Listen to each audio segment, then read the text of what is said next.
పేరు బాబు Ebenezer. So మాది హుబ్లీ.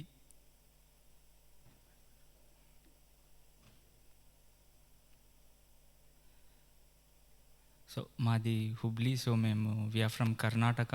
అంటే వి అంటే నేను మా తమ్ముడు ఇక్కడనే ఉంటాం కాబట్టి అందుకని వి అని ఇంక్లూడ్ చేసిన. సేమ్ చర్చ్, ఇప్పుడు రాలే ఈరోజు నైట్ షిఫ్ట్ వానికి, అందుకే.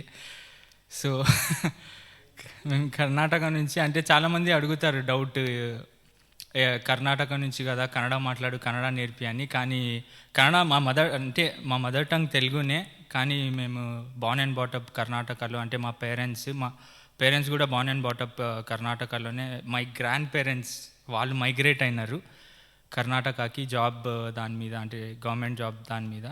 సో నా టెస్టిమనీ చాలా షార్ట్గా చెప్దాం అనుకున్నా ఈరోజు, ఎందుకంటే లాస్ట్ టైం చెప్పిన నా హిస్టరీ, అంటే అప్పుడు హిస్టరీ అంతా. సో రీసెంట్గా ఏం జరిగిందంటే, నాకు దేవుని కృప వల్ల నా జాబ్ వచ్చింది. 9th జాయినింగ్ డేట్ ఇచ్చిండ్రు వాళ్ళు.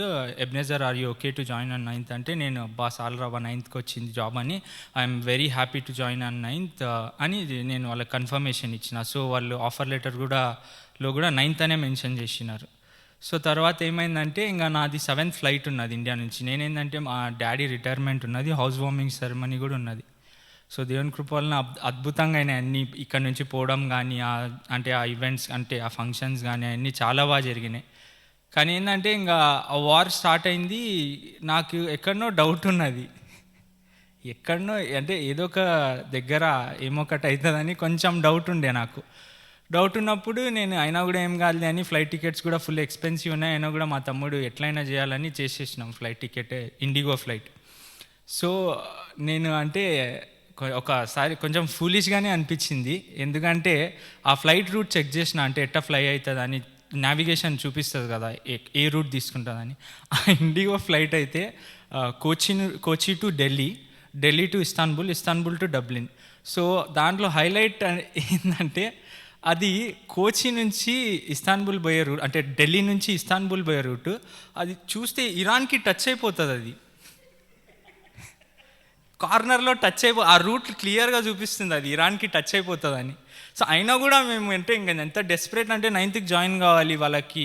అయినా ఇన్ఫామ్ చేసిన నేను హెచ్ఆర్కి, లైక్ దిస్ అన్సర్టన్ సిచ్యువేషన్ చాలా అన్సర్టన్ ఉండే, నేను మిడిల్ ఈస్ట్ దాటి రావాలి, మా మెయిన్ లేఓవర్ మిడిల్ ఈస్ట్లోనే ఉంటుందని చెప్పిన, యూరోప్కి రావాలంటే. ఆమె అర్థం చేసుకున్నది. అయినా కూడా ఇంకా 9th వస్తా అని చెప్పిన నేను కాన్ఫిడెంట్గా. ఇంకా ట్రైన్ మా ఊరు హుబ్లీ నుంచి బెంగళూరు పోవాలి, బెంగళూరు నుంచి కోచికి పోవాలి, నేను కోచి నుంచి మళ్ళీ ఢిల్లీకి పోవాలి. సో అది లాంగ్ రూట్. సో బెంగళూరుకి వెళ్తున్నాను, ఇంకా బెంగళూరు రీచ్ అవుతా, నెక్స్ట్ స్టాపే బెంగళూరు. పడుకొని నా ట్రైన్లో మెసేజ్ వచ్చింది, మా తమ్ముడు మెసేజ్ చేసిండు, ఎవరే మెసేజ్ చెక్ చేసుకోరా అని. మెసేజ్ చూస్తే ఫ్లైట్ హ్యాస్ బీన్ క్యాన్సిల్డ్ అని వచ్చింది. నేను పండుకున్నాను అంతే, లేచి ఆ నెక్స్ట్ స్టాప్లోనే దిగి బెంగళూరులో స్టే చేసిన. ఆ నైట్ డాడీ కూడా ఉన్నారు, మా డాడీ మళ్ళీ మా అత్తోళ్ళ ఇంట్లోనే ఉన్నాం మేము బెంగళూరులో. ఆ నైట్ కాల్ వచ్చింది, అందరూ ఏడుస్తూ ఉన్నారు, మా డాడీకి మాట్లాడుతూ ఉన్నారు. మా డాడీ అడుగుతూ ఉన్నాడు, ఏమైంది అని. హుబ్లీ నుంచి కాల్ వచ్చింది. సో అన్నోన్ నెంబర్తో వచ్చింది. మా డాడీ ఫుల్ భయపడిపోయాడు, నేను కూడా భయపడిపోయాను ఆ టైంలో. ఎందుకు అంతా వాళ్ళు ఏడుస్తుండ్రు, ఒకటేమైనా లేడీస్ వాయిస్. సో తర్వాత మా అక్క ఫోన్ చేసింది, అక్క ఇట్లా బాబాయ్ అమ్మ చనిపోయినరు బాబాయ్ అని. ఎందుకంటే ఇక్కడ ప్రేయర్ చేస్తూ ఉన్నారు ఎవ్రీ సండే, మళ్ళా ఇక్కడ అంటే ఫాస్టింగ్ ప్రేయర్ కూడా, ప్లస్ దీంట్లో బైబిల్ స్టడీలో కూడా ప్రేయర్ చేస్తూ ఉన్నారు. ఎందుకంటే మా పెద్ద అత్తకి breast cancer, she was diagnosed with breast cancer. So నేను ఉన్నప్పుడే, అక్కడ హుబ్లీలో ఉన్నప్పుడే హాస్పిటల్లో అడ్మిట్ చేసినారు ఎమర్జెన్సీ అని. ఒకసారి పోయి చూసి వచ్చిన నేను. ఇంకా తర్వాత ఇంకా ప్లాన్ చేసిన, బాగైందని చెప్పిండ్రు తర్వాత, కొంచెం okay she's fine, she's breathing, she's fine అని చెప్పిండ్రు. సడన్గా అటు అక్కే చెప్పే లోపల అందరూ షాక్ అయిపోయినాం, ఏందబ్బా సడన్గా చనిపోయినరు మా అత్త అని. సో నేను అదే మార్నింగ్ ట్రైన్ టికెట్ బుక్ చేసుకొని బెంగళూరు నుంచి మళ్ళీ హుబ్లీకి వచ్చి ఫ్యూనరల్ సర్వీస్ అయిపించుకొని. అంటే చాలామంది అంటూ ఉన్నారు ఆడ, అరే నువ్వు పోకుండానే మంచిదేంద్రా, ఎందుకంటే మీ అత్తని చూసినావు కదా, ఎందుకంటే చాలా రోజుల నుంచి ఆమె అనారోగ్యంతో ఉన్నది. అది కాక మీరు అంటే చాలా ఇష్టం ఆమెకి, ఎందుకంటే మా daddy last son. So she's the elder daughter, so he's like a kid to her. So అందుకే మీ డాడీ అన్న మీరన్నా చాలా ఇష్టం అని అదే అంటా ఉన్నారు. తర్వాత ఏమైందంటే నేను క్యాన్సిల్ అయిందని మాకు ఇన్ఫామ్ చేసిన, హెచ్ఆర్కి ఇన్ఫామ్ చేసి I will come on 16th అని చెప్పిన. 16th అంటే ఓకే ఎబ్నేజర్ నో ప్రాబ్లం. దేవుడు ఎంత గొప్ప దేవుడు అంటే అలాంటి హెచ్ఆర్ని ఇచ్చే, ఎందుకంటే ఆల్రెడీ 1 week డిలే అయింది. మళ్ళీ ఎందుకంటే ఆఫర్ లెటర్లో నాకు తెలియదు యాక్చువల్లీ, ఆఫర్ లెటర్ ఒక్కసారి రిలీజ్ చేసిన తర్వాత అది అంటే హైరాకీ వేరే అంటే లెవెల్స్ ఉండే దాంట్లో.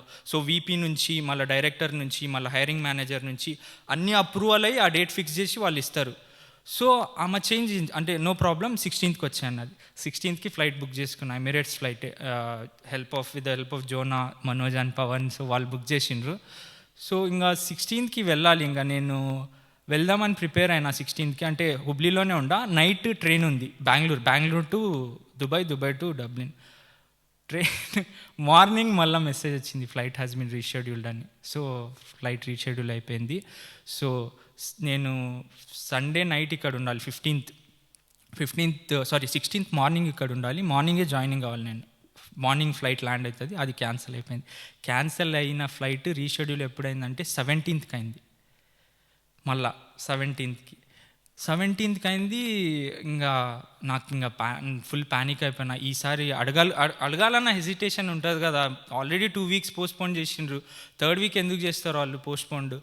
నేను ధైర్యం చేసుకొని ప్రేయర్ చేసుకొని మెయిల్ రాసిన వాళ్ళకి, ఇట్లా అన్ఎక్స్పెక్టెడ్ రీషెడ్యూల్ అయింది ఫ్లైట్ అని. ఫ్లైట్ టికెట్ కూడా అటాచ్ చేసి పంపిన తర్వాత వాళ్ళు రెస్పాండ్ కాలే. హెచ్ఆర్ 1 day అయింది, 2 day అయింది, రెస్పాండ్ కాలే. సో నాకు ఫుల్ అంటే కొంచెం డిస్టర్బ్ అయిపోయినా. నేను ఏంది రెస్పాండ్ కావటంలే, మా ఫోన్ చేసినా కూడా ఎత్తటంలే. అదిగాక ఇండియాలో ఉంటే ఇక్కడ కాల్ చేయాలంటే కొంచెం ప్రాబ్లం అవుతుంది కదా అని ఫుల్ కంగారులో ఉన్నా, ప్రేయర్ చేసుకున్నా. మా మమ్మీ చెప్తా ఉన్నది, నాన్న దేవుడే కదా జాబ్ ఇచ్చింది, ఇక్కడ దేవుడే జాబ్ ఇచ్చింది, దేవుడే జాయిన్ చేపిస్తాడు, నువ్వు టెన్షన్ తీసుకో, ఊరికైనా టెన్షన్ తీసుకుంటుండవు, ఎందుకంటే ఆ సిచ్యువేషన్ కూడా వాళ్ళకి తెలుసు, నువ్వు కూడా ఏం చేయలేవని అని చెప్తా ఉన్నది. మా మమ్మీ చాలా ఏమంటారు, ఏది చెప్పినా వాక్యంతోనే చెప్తుంది. నేను ఒక చిన్న ఇన్సిడెంట్ చెప్తా. చిన్నప్పుడు నేనేదో పెద్ద తప్పు కూడా అది చిన్న తప్పే అనుకుంటా, ఏదో చిన్న తప్పు చేసిన దానికి మా మమ్మీ, నాన్న పాపం ఎక్కువ చేస్తే ఏమంటే నరకానికి పోతారు అని ఏదో వర్స్, ఒక పాపం, అది తెలుగులో చెప్తాను మా మమ్మీ. నాకు అందుకనే అంత ఇది కాలే. మరణాన్ని గంటదు పాపం పరిపక్వమై గర్భాన్ని ధరించి మరణాన్ని గంటది నాన్న అని చెప్పేది. ప్రతిదానికి ఒక మెమరీ వర్స్, ప్రతిదానికి ఒక మెమరీ వర్స్. అంటే నేను అన్న చెప్పినట్టు కూడా వాక్యం, మమ్మీ నేను ఇంకా యంగ్ ఉండా కదా మమ్మీ, బ్యాప్టిజం ఇప్పుడు ఎందుకు, నేను ఆరాంగా తీసుకుంటా, టైం ఉంది కదా అంటే, నాన్న ఎప్పుడు చనిపోతావు నువ్వు తెలియదు, నీకు తెలియదు నాకు తెలియదు, బ్యాప్టిజం చాలా ఇంపార్టెంట్ అని ఆ వర్స్ అన్న చెప్పింది. రిమెంబర్ దై creator in the days of youth అని. సో ఆ వర్స్ చెప్పేది. సో అట్లా మమ్మీ ప్రతిదీ. So I cannot argue with her, మా ఇది చెప్పినావు కదా నువ్వు రాంగ్ అని చెప్పలేదు, ఎందుకంటే వాక్యం కాబట్టి దేవుని భయం ఉంటుంది. So she was very sharp. మేము ముగ్గురం బ్రదర్స్, మగపిల్లలం కాబట్టి ఆ వాక్యం రీతిగా చెప్పేది. కానీ చిన్నప్పుడు చిరాకు అనిపించేది, కానీ తర్వాత నాకు అర్థమైంది ఎందుకు వాక్యం ద్వారా చెప్తారు పెద్దోళ్ళు, ఎందుకు elder people, why they guide you through the word of God. So అవి నాకు ఇంకా మతికున్నాయి, నేను చెప్తున్నా అంటే అవి మతికున్నాయి, మమ్మీ అన్నిసార్లు చెప్పింది కాబట్టి. సో అట్లా మా మమ్మీ ఎక్కువ కంప్లీట్లీ 100% ఫెయిత్ఫుల్. సో అట్లా అయిన తర్వాత మెయిల్ రాసిన, మా 3rd day రెస్పాండ్ ఇచ్చి I'm reassessing this start date. నేనేమన్నా అంటే until and unless I land in Dublin then I let you know when I start working అని. సో ఆమె డైరెక్ట్ ఏమన్నదంటే, నువ్వు ల్యాండ్ అయినప్పుడు చెప్తా, అదేం చెప్పలే, నువ్వు 23rd నేను డేట్ రీఅసెస్ చేస్తున్నా, అంటే ఇంకొక అమెండ్మెంట్ అటాచ్ చేసి డేట్ కొత్తది ఇస్తుండా, నువ్వు 23rd వచ్చే అన్నది. నేను అడగలేను మళ్ళా, నేను ఎప్పుడు వస్తా నాకే తెలియదు డబ్లిన్కి, నువ్వు చూస్తే అమ్మ చూస్తే 23rd నువ్వు రావాల్సిందే అన్నట్టు. ఈ ఐరిష్ వాళ్ళు చాలా బాగా కైండ్గా, చాలా బాగా నీట్గా పెడతారు. అంటే కట్టె ఇరగకుండా పాము చావాలంటారు చూడు, అంటే అర్థమైపోవాలి నీకు ఎట్ట పరిస్థితిలో నువ్వు రావాల్సిందేరా 23rd నీకు ఇంకొక డేట్ ఇవ్వనని ఆమె క్లియర్గా చెప్పింది, కానీ స్వీట్గా చెప్పింది చాలా.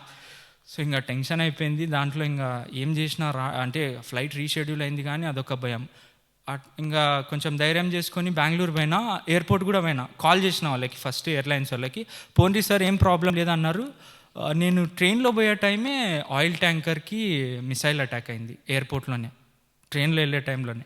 పొద్దున్న వెళ్తుండా, ఆఫ్టర్నూన్ బెంగళూరుకి వెళ్ళాలి, నెక్స్ట్ డే మార్నింగ్ ఫ్లైట్ ఉంది, మిసైల్ అటాక్ అయింది, అన్ని ఫ్లైట్స్ సస్పెండ్ అయినాయి, ఎయిర్పోర్ట్ మొత్తం క్లోజ్ అయింది అన్నారు. ఇంకా నేను అదే థాట్ వచ్చింది నాకు, ఇంకా మళ్ళీ మా ఊరికి పోవాలి రాబా ఇంకా బెంగళూరు నుంచి అని ఫుల్ భయపడ్డా. అయితే నేను ఏం చేసిన అంటే ప్రేయర్ చేసుకున్నా, కూర్చొనే ప్రేయర్ చేసుకున్నా. ఏంది దేవుడా ఇది, ఈ పరిస్థితి వస్తుంది పోతుంది, మిసైల్ అటాక్ అంటుండ్రు, మళ్ళీ ఫ్లైట్ రీషెడ్యూల్, ఫ్లైట్ క్యాన్సల్. అంటే టయర్డ్ అయిపోతాం కదా ఒక్కొక్కసారి, అన్నీ జరిగి ఏ విషయంలో అయినా అదే. అంటే ఒకసారి అడిగి అడిగి టయర్డ్ అవుతాం, లేకుంటే ఒకసారి అవన్నీ ప్రాబ్లమ్స్ అవన్నీ చూసి చూసి టయర్డ్ అయిపోతాం. సో అట్లా అయినప్పుడు ఏమైందంటే ప్రేయర్ చేసుకున్నా గట్టిగా, దేవుడా నీ చిత్తం ఏదైతే ఉందో, నువ్వు నీ చిత్తం లేకుండా ఈ జాబ్ మాత్రం నువ్వు ఇవ్వవు. సో నేను వెళ్ళకుండా నువ్వు ఆపుతున్నావు అంటే there is something, you are trying to save me from something. So positive వేగా కొంచెం థింకింగ్, ప్రేయర్ చేసుకున్న తర్వాత దేవుడు ఆ సమాధానం ఇచ్చిండు. అంటే నువ్వు పోతే ఏం హాని జరుగుతుందో నీకని నేను పోనీటంలా, లైక్ ఆ టైప్ నాకు ఆ కన్విక్షన్ వచ్చింది. తర్వాత నేను ఇంకా అట్లా ఇట్లా చేసి బెంగళూరులో ల్యాండ్ పోయినా, మా మామూలు ఇంటికి పోయినా, ఉన్న నైట్ ఫోన్ చేయమన్నది ఆమె, ఎయిర్లైన్స్ ఆమె. సస్పెండ్ అయినాయి కదా ఫ్లైట్స్, నైట్ ఒకసారి ఫోన్ చేయన్నది. ఫోన్ చేస్తే మీరు పర్లేదు అర్లీ మార్నింగ్ వచ్చేయమన్నారు వాళ్ళు, ఎయిర్లైన్స్ వాళ్ళు, ఎయిర్పోర్ట్కి వచ్చేయన్నది. అర్లీ మార్నింగ్ ఇంకా ఎయిర్పోర్ట్కి వెళ్ళిపోయినాం మేము. వెళ్ళిపోతుంగానే ఎమిరేట్స్ ఎయిర్లైన్స్ అయితే సైడ్లో వెయిట్ చేయండి, వాళ్ళు ఎమిరేట్స్ స్టాఫ్ వచ్చి తీసుకెళ్తారన్నారు స్పెషల్గా. సో వెయిట్ చేసిన 1 hour తర్వాత ఎమిరేట్స్ రిప్రజెంటేటివ్ వచ్చి, సార్ లైక్ ఇంకొక ఆమె ఉన్నది, ఇంకొక ప్యాసింజర్ ఆమెకు చెప్తా ఉన్నాడు, ma'am like if you want I would suggest you to go home because for now all the flights are suspended అని. సో ఆమె నిజంగా గొడవేసుకున్నది ఆయనతో, like how will you say that, I called you before like the night before the flight and you guys said that come to ఎయిర్పోర్ట్కి రండి అని చెప్పిండ్రు. ఇప్పుడు సడన్గా సస్పెండ్ అయిన ఇంటికి పోమంటే, ఎందుకంటే షీ ట్రావెల్డ్ ఫ్రమ్ కేరళ నుంచి ట్రావెల్ చేసి బెంగళూరుకి వచ్చి సడన్గా ఇంటికి పోమంటే నాకే ఎంత బేజారైంది. సడన్గా you can go home sir, I would suggest you to go home అని. ఇంకా వచ్చినా మా మామకి చెప్పినా, మా అమ్మ ఇట్లా ఇంటికి వెళ్ళమంటుండ్రు మామ అంటే, ఒక 5 minutes ఆగుదామని చెప్పిండు మామ. 10 minutes తర్వాత వాడే వచ్చి, లేదు ఫ్లైట్ దుబాయ్ నుంచి లైక్ టేక్ ఆఫ్ అయింది, హుబ్లీలో ల్యాండ్ అవుతుంది, ఒక 1 hour తర్వాత మళ్ళీ బెంగళూరు నుంచి మీరు వెళ్ళొచ్చు అని. సో 15 minutes ముందు ఏమన్నాడు, యూ క్యాన్ గో హోమ్ అన్నాడు. 15 minutes తర్వాత ఏమంటున్నాడంటే, లేదు ఫ్లైట్ అంతా ఓకే ఉంది, లైక్ ఏమీ సస్పెండ్ కాలే అని. అమ్మాయ అనుకున్న, ఆన్నే వెయిట్ చేసిన. ఇంకా ఫ్లైట్ ఇంకా అందరు ప్రేయర్ చేస్తూనే ఉన్నారు, ఎందుకంటే అన్సర్టన్ సిచ్యువేషన్స్. అంటే ఆడ ఫ్లైట్లోనే బాంబ్ బ్లాస్ట్ అయింది, లైక్ ఎస్టర్డే అంటే పొద్దున్నే బాంబ్ బ్లాస్ట్ అయింది. మళ్ళీ ఇంక అందరు భయంతో, దేవుని కృపలు, నా దేవుడు ఎంత గొప్పోడంటే ఏ హాని లేకుండా బెంగళూరు టు దుబాయ్లో మళ్ళీ లేఓవర్ ఉన్నది, 1 day స్టే వాళ్ళే ప్రొవైడ్ చేసి, అంతా దేవుని కృపలన ఏ హాని జరగకుండా, ఏం ప్రాబ్లం కాకుండా వెనస్డే నేను డబ్లిన్లో ల్యాండ్ అయినా. సో ఇది ఎందుకు బిగ్గెస్ట్ టెస్టిమనీ అంటే, చాలామంది చనిపోయినారు ఈ రీసెంట్ టైంలో, వార్లో చాలామంది చనిపోయినారు, లైక్ ఇండియన్స్ కూడా ఉంటారు దాంట్లో. సో అంటే మనము ఒక్కొక్కసారి నాకేమనిపిస్తుంది, లైక్ ఒక్కొక్కసారి నేను దేవుని విషయంలో ఏం నేర్చుకున్నా అంటే, మనం కొన్ని విషయాలు ఎంత చేయాలనుకున్నా, ఎంత గింజుకొని చేయాలనుకున్నాంలే, దేవుడు అవి కానియాడు. లైక్ ఇఫ్ మనకు హాని జరుగుతుందని కొంచెం దేవునికి because he knows he's the future, present and past. So మనం ఎంత గింజుకున్నా, ఒక్కొక్కసారి ఎగ్జాంపుల్ జాబ్ విషయంలో కానీ, ఎగ్జాంపుల్ లైఫ్ పార్ట్నర్ విషయం కానీ, జాబ్ విషయంలో కానీ, ఏదన్నా ఇల్లు కొనాలన్నా, ఏది చేయాలన్న లైఫ్లో మనము ఒక్కొక్కసారి అంటాం కదా, లైక్ అన్న ఇప్పుడు శర్మన్ చెప్పినట్టు. సో ఒక్కొక్కసారి ఎన్నో అనుకుంటాం చేయాలని, ఏమేమో చేయాలనుకుంటాం, కానీ దేవుని ప్రణాళిక, like first thing is God's will కదా. గాడ్స్ విల్ లేకుంటే లైక్ లైఫే వ్యర్థం. సో అది నా జీవితంలో చాలాసార్లు జరిగింది. మొన్న కూడా నేను అదే టెస్టిమనీ చెప్పాలనుకున్నాను, ఎందుకంటే మనకు హాని జరుగుతుందంటే దేవుడు అది మన లైఫ్లో అస్సలు, దేవుని బిడ్డలకి అది అంటారు కదా, దేవుడు కంచన్ అంటే అది కంపౌండ్ వేస్తాడు నాన్న, దేవుడు రెక్కల కింద మనల్ని భద్రపరుచుకుంటాడు, మనకి ఏ హాని జరగకుండా అని. So if you are the child of God and if God has any like, దేవుని పట్ల మీకు ఏదైనా ప్రణాళిక ఉంటే, మీ ప్రణాళిక అంటే మీ will, like his will in your life, until it's done he will not leave you. So నాకు అది రియలైజేషన్ అయింది. లేట్గా అయినా కూడా మొన్న నియర్ డెత్ ఎక్స్పీరియన్స్, అంటే ఆయిల్ ట్యాంకర్ బ్లాస్ట్ అయినా అంటే ఆ మరుసటి రోజే నేను వెళ్ళాలి. సో నాకు అదే అనిపించింది, దేవుడా ఎంత గొప్ప తండ్రి నన్ను, ఎందుకంటే నేను ఎంతో అనుకున్నా 9th వెళ్ళాలి, 16th వెళ్ళాలి అని, కానీ దేవుడు ఆ పర్ఫెక్ట్ టైంకి, ఆ టైంకి నువ్వు వెళ్తావు అని దేవుడు అనుమతించిండు కాబట్టి నా 23rd వెళ్ళిన. సో నా లైఫ్లో అదొక ఎక్స్పీరియన్స్. సో ఇదే నా recent testimony. And thank you so much everyone for listening to my testimony, and if I said anything wrong, please forgive me. Thank you.